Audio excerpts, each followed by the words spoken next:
The Hidden Staircase by Carolyn Keene. Read for you by Laura Linney.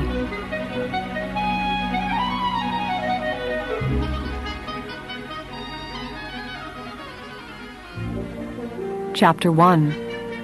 The Haunted House.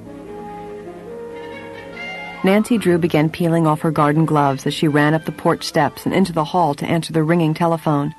She picked it up and said, "Hello? Hi, Nancy, this is Helen." Although Helen Corning was nearly 3 years older than Nancy, the two girls were close friends. "Are you tied up on a case?" Helen asked. "No. What's up, a mystery?" "Yes. A haunted house." Nancy sat down on the chair by the telephone. "Tell me more," the 18-year-old detective begged excitedly. "You've heard me speak of my Aunt Rosemary?" Helen began.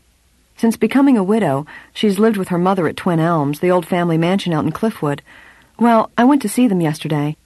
They said that many strange, mysterious things have been happening there recently. I told them how good you are at solving mysteries, and they'd like you to come out to Twin Elms and help them." Helen paused, out of breath. "It certainly sounds intriguing," Nancy replied, her eyes dancing. "If you're not busy, Aunt Rosemary and I'd like to come over in about an hour and talk to you about the ghost." "I can't wait." After Nancy had put down the phone, she sat lost in thought for several minutes. Since solving the secret of the old clock, she'd longed for another case. Here was her chance. Attractive, blonde-haired Nancy was brought out of her daydreaming by the sound of the doorbell. At the same moment, the Drews' housekeeper, Hannah Gruen, came down the front stairs. "I'll answer it," she offered. Mrs. Gruen had lived with the Drews since Nancy was 3 years old. At that time, Mrs. Drew had passed away, and Hannah had become like a second mother to Nancy. There was a deep affection between the two, and Nancy confided all her secrets to the understanding housekeeper. Mrs. Gruen opened the door, and instantly a man stepped into the hall. He was short, thin, and rather stooped. Nancy guessed his age to be about 40. "Is Mr. Drew at home?" he asked brusquely. "My name is Gomber. Nathan Gomber." "No, he's not here just now," the housekeeper replied. The caller looked over Hannah Gruen's shoulder and stared at Nancy. "Are you Nancy Drew?" "Yes, I am. Is there anything I can do for you?" The man's shifty gaze moved from Nancy to Hannah. "I've come out of the goodness of my heart to warn you and your father," he said pompously. "Warn us? About what?" Nancy asked quickly. Nathan Gomber straightened up importantly and said, "Your father's in great danger, Miss Drew." Both Nancy and Hannah Gruen gasped. "You mean this very minute?" the housekeeper questioned. "All the time," was the startling answer. "I understand you're a pretty bright girl, Miss Drew, that you even solve mysteries. Well, right now, I advise you to stick close to your father. Don't leave him for a minute." Hannah Gruen looked as if she was ready to collapse, and suggested that they all go into the living room, sit down, and talk the matter over. When they were seated, Nancy asked Nathan Gomber to explain further. "The story in a nutshell is this," he began. "You know that your father was brought in to do legal work for the railroad when it was buying property for the new bridge here." As Nancy nodded, he continued. "Well, a lot of the folks who sold their property think they were gypped." Nancy's face reddened. "I understood from my father that everyone was well paid." "That's not true," said Gomber. "Besides, the railroad is in a real mess now. One of the property owners, whose deed and signature they claim to have, says he never signed the contract of sale." "What's his name?" Nancy asked. "Willie Wharton." Nancy had not heard her father mention this name. She asked Gomber to go on with his story. "I'm acting as agent for Willie Wharton and several of the landowners who were his neighbors," he said, "and they can make it pretty tough for the railroad. Willie Wharton's signature was never witnessed, and the attached certificate of acknowledgement was not notarized. That's good proof the signature was a forgery. Well, if the railroad thinks they're going to get away with this, they're not." Nancy frowned. Such a procedure on the part of the property owners meant trouble for her father.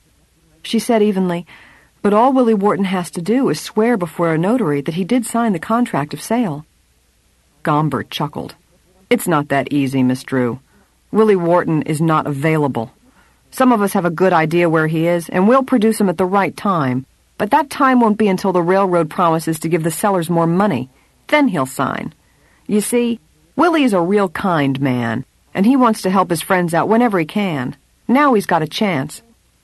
Nancy had taken an instant dislike to Gomber, and now it was quadrupled. She judged him to be the kind of person who stays within the boundaries of the law, but whose ethics are questionable. This was indeed a tough problem for Mr. Drew. "Who are the people who are apt to harm my father?" she asked. "I'm not saying who they are," Nathan Gomber retorted. "You don't seem very appreciative of my coming here to warn you. Fine kind of a daughter you are. You don't care what happens to your father."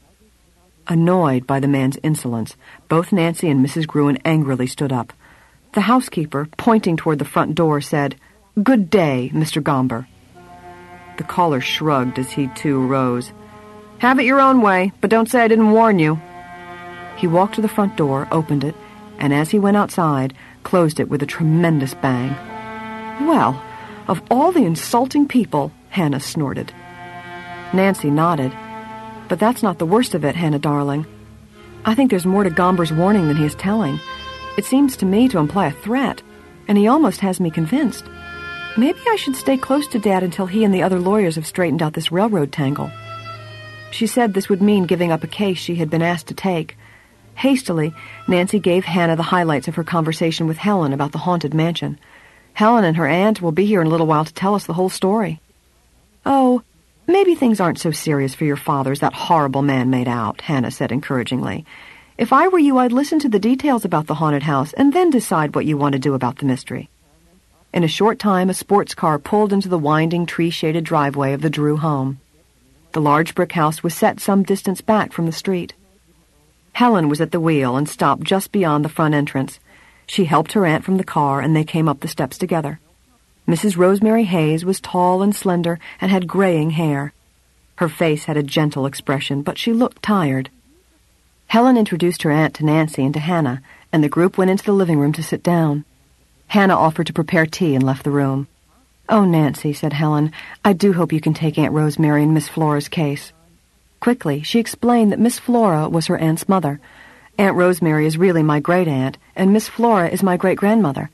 From the time she was a little girl, everybody has called her Miss Flora.